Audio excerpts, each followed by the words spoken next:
Tēnā koutou katoa, tēnā koutou katoa e hui mai nei tēnei whare, o tira ki a koutou hoki e mātakitaki mai nei i te purangi i tēnā koutou. Tēnā koutou Ngāti Kāpō, ki te au i a koutou i te whare, nā reire mihi ana ki o koutou. O tira, ngā hononga katoa.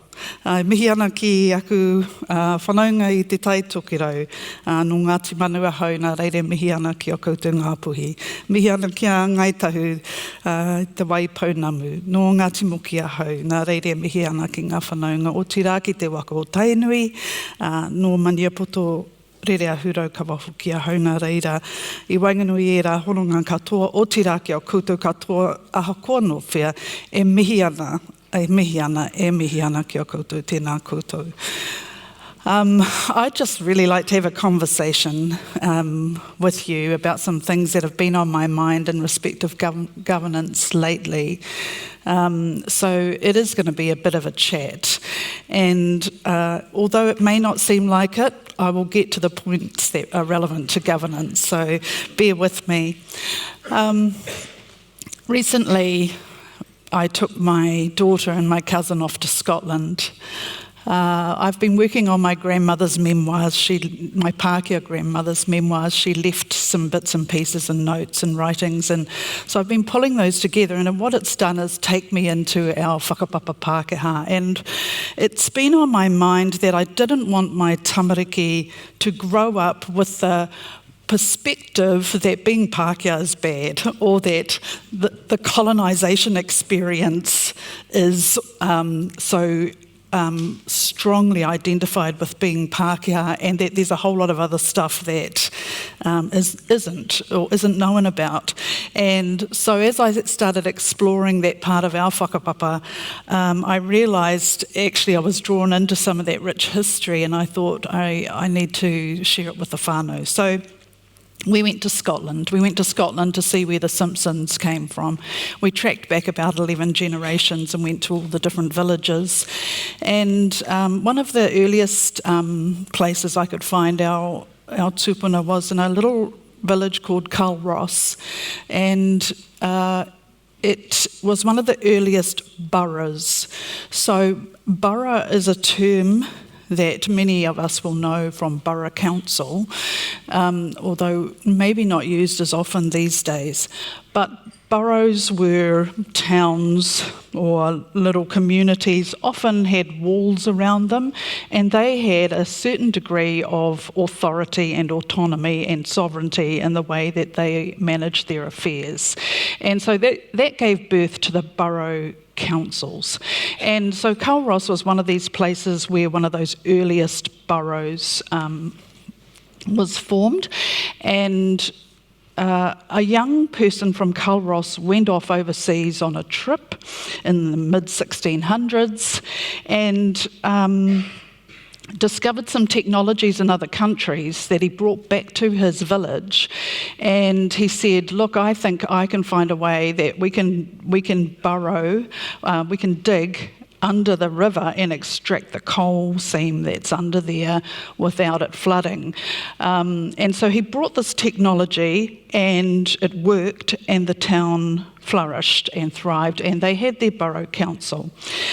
I went into one of these old buildings where it was this young person who actually became a titled lord because of what he did for the community, and he got to build this big, they called it a palace. It's probably not what we would see as a palace, but it was certainly a very grand home.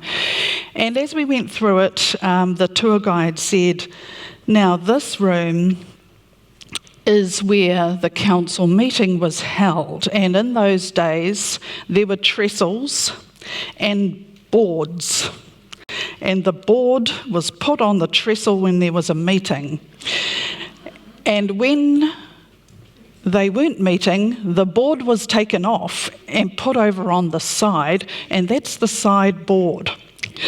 And the sideboard and all of the things for cup of tea were put over there, and then when you needed to eat or have a hui, the board was put on and the cup of tea stuff was put on. And a chair was put at the end for the main leader, but everybody else had little stools. And so the person on the chair was the chairman.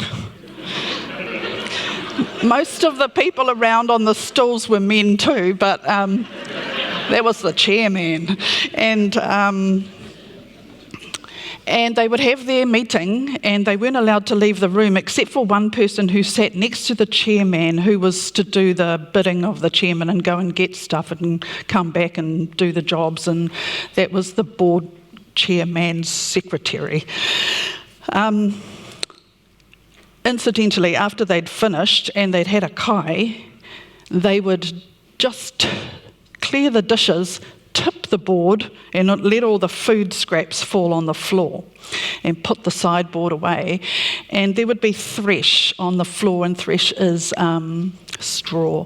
And the animals would then be brought in to eat the kai, so pigs and chickens and so forth would eat the kai out of the thresh, and there was a board at the doorway called the threshold to hold the thresh in. Which is probably why men had to carry the women across the threshold, because no one wanted to get their nice dress from their wedding day dragged through that. Anyway, it occurred to me that all of these sort of governance terms that we deal with today have their origins way in Pākehā society, have their origins way back in another time and another context, and we are still using them. We are still talking about the board table and the chair or the chairman without really remembering how that came about. And we've adopted it and adapted it and brought it forward into today's time. I mean, I was thinking, what if we didn't have that? What would we call ourselves instead of a board? Maybe we'd call ourselves a governance group or something, that described what we are. But we've inherited these terms. Similarly, in our tikanga, we have brought down tikanga from Māori society that has its origins in another time and another context, and we've been able to bring those forward to today to some extent. I guess what I'm asking us is, do we stop and reflect about where those tikanga come from, what was appropriate at that time, and whether it's still appropriate for now? And that's kind of what I'm asking my kids to do. I'm saying, look, we do a whole lot of stuff that we inherited and it's just been passed down, and have we stopped to question that those tikanga are still okay for today?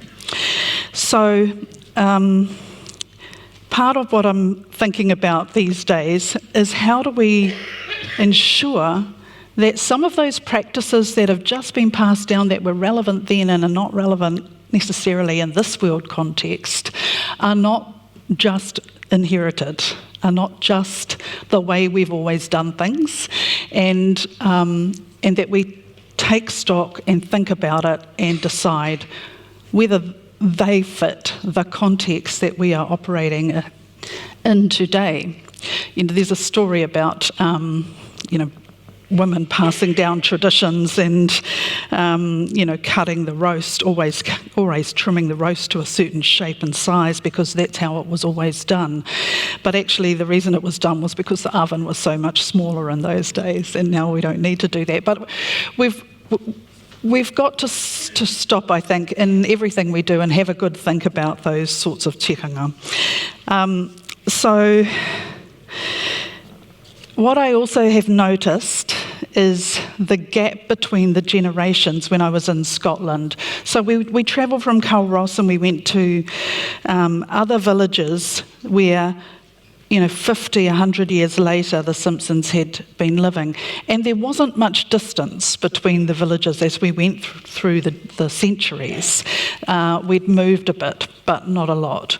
And I think in Aotearoa, we can see our tribal territories, and we move around, and some of our histories are to migrate and change location. But now we've become quite fixed in our spaces.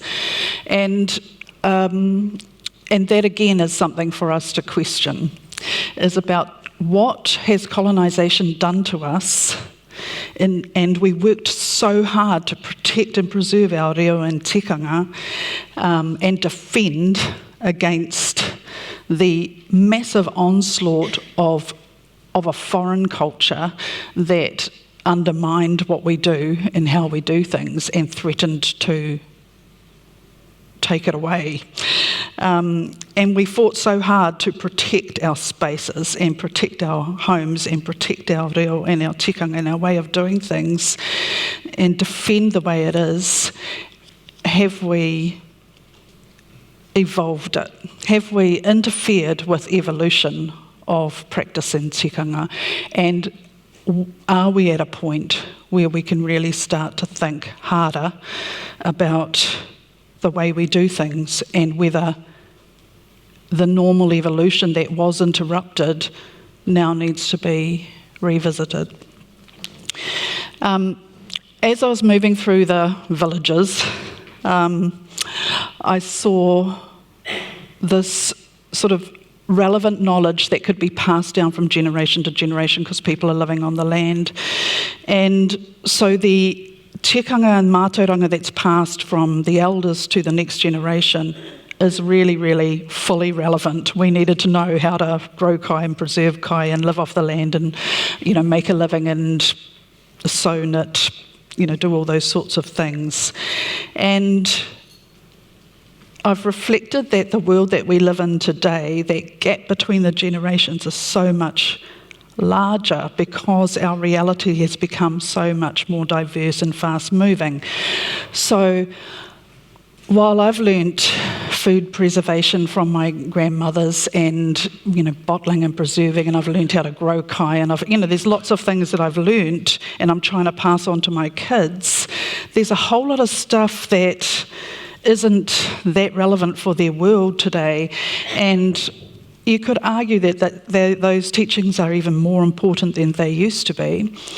But what I'm finding is they are teaching us now about a whole lot of world stuff that we don't know about. So travelling with my daughter and having this digital person who, we're in London and I'm saying to her, okay, now we're going to walk from Harrods to Hyde Park and I'm going to show you Buckingham Palace and then we're going to walk over to wherever and do something else. And she said, oh my God, Mum, get an e-bike. And so, we walked past Hyde and there's stands of e-bikes everywhere. And I thought, that will take me longer to work out how to do that than if I just walk. She just goes like, and we've got 3 bikes and off we go. And so they are growing in this whole new context. And while, I can teach them stuff, there's a whole lot of stuff they need to know that I just can't teach them. And so that gap between the generations, I believe, has become much, much greater than it used to be. And that's a challenge for us. And it's a challenge in governance because we are now dealing with really complex, wicked issues where you sit around a governance table and you're having to talk about the impacts of climate change and everything you do and how it contributes to climate change. If as a tribe you want to go and have a farm or build some shops or develop anything, you are negatively impacting the environment. And so we're saying, well, how are we going to do stuff, thinking about climate change, thinking about digitisation and cybersecurity, thinking about long-term sustainability and so forth. So how do we solve and how do we govern for these really complex situations that are not of the world of our grandparents? So what it leads us to is much more diverse board tables. It means we have to have the young people who think about this stuff in a different way and who have access to different technologies. We have to have the experts in different fields at the table. We have to have those voices all working together to come up with the solutions that we need to evolve in a way that is ecosystem based, so that yes, we need economic development, yes, we need environmental protection, yes, we need social cohesion, yes, we need cultural identity, we need all these things, but we need them to coalesce in a way that is sustainable for the future. And we need that not just at our own boards, we need it as a country. We need an ecosystem-based management approach, because we're seeing the polarisation of competing interests and the friction that is coming from people pushing a particular siloed interest with a paramountcy rather than a kind of a more balanced approach. So I question whether our system of government, which has its origins far, far, far away in another land in another time, and we're still perpetuating it here in our, in our beehive. So I question, how are we going to change and evolve these systems that are not serving us today? Because I think we're just digging ourselves into deeper and deeper holes. So that's the kind of leadership and governance I think we need, and it also challenges us, because I've watched young people struggling and with frustration that our old people, who know a way of being and a way of doing and have a lot of knowledge, but are used to a tuku iho process, that over time the young people will get their turn. And our young people are saying, we can't wait. Actually, we've got a whole lot of stuff. There is opportunity now. It's critical. We need to get on. We need to do stuff. So I'm thinking my generation has to create the space for that. We have to be able to have those strong, courageous conversations that are going to be able to help pave the way for more women to lead and to be in cultural spaces, pave the way for our young people to be recognised and to have scope to bring their new innovative technologies, pave the way for diverse people around our governance tables to be able to come up with co-creating issues. But also, we have to elevate it all to a level where we are collaborating, not just in our own backyard, but collaborating across in a pan-iwi kind of way with partners that are maybe not iwi partners, in a way that scopes up to an ecosystem-based model for our country. So that's kind of what I've been thinking about, and this kaupapa that we've been asked to talk about is guide, and how do we guide that? And it's not with force, it's with strategy, it's with learning, it's with collaborating, and our Māori models of governance require us to be much closer to our people. Whereas in Pākehā systems of governance, the structure is the board will have an annual meeting and do an annual report and engage with shareholders and stakeholders at particular occasions. But the Māori model of governance requires us to be much more alongside, part of, within the people, the stakeholders and the shareholders. And so we are challenged to take our people on a journey, if we have, or for them to take us on a journey, and to figure out what is going to work, and to have those massive conversations with a lot of people. But there's every chance we're actually not going to get there, because not everybody agrees on everything all the time, and actually some of these are so challenging there will be quite polarised views around them. So at the end of the day, the trust or the board or the governors have to be able to make some key decisions, knowing that not everyone will agree. And that's the challenge, I guess, of good governance, is knowing when the point is where you actually just have to take some hard decisions. And we've seen a lot of that in the past, especially in the treaty settlement space. This is flashing at me saying my time is up. Sorry. So I'll leave you with that, but thank you for the conversation, and tēnā koutou katoa. Sorry, I don't know. All good. Have a seat and we're going to record it all.